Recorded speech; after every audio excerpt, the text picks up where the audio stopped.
After is generally followed by perfect tense. आमतौर पे perfect tense में आफ्टर का यूज होता है। There was a lot of shouting after the memorandum had been read out. Example में ये after का यूज हो रहा है। This is use to emphasise the completion of first action well before the second one takes place.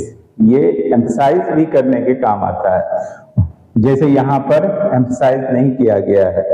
When he turned on the light, the music started। लेकिन इस form में डालते ही एम्फसाइज हो जाएगा। When he had turned on the light, the music started।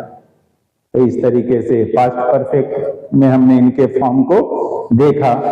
अब हम past perfect continuous की बात कर लेते हैं। This tense is found with had been plus present participle form। had been के बाद वर्ब में ing वाला फॉर्म यूज होता है। For example, she had been helping the helpless people। अब it cannot be used with verbs which do not have the continuous form।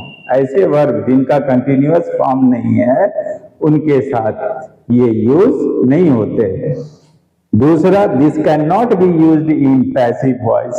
इनके passive voice भी नहीं बनाते हैं, उसमें भी ये यूज नहीं होते हैं।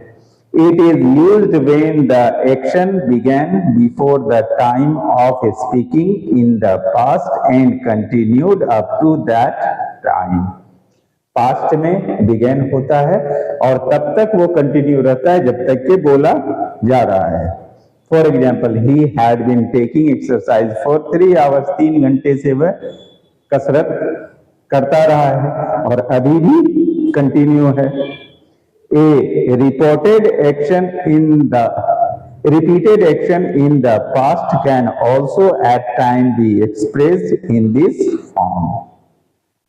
रिपीटेड एक्शन को भी एक्सप्रेस किया जा सकता है। For example, my mother had been trying since morning to get through to dad who is in Turkey. सुबह से वो कोशिश कर रही है, लेकिन तो इसमें रिपीट होने को दिखा रहा है कि बार बार वो कोशिश कर रही, तो रिपीटेशन में भी इनका यूज हो सकता है।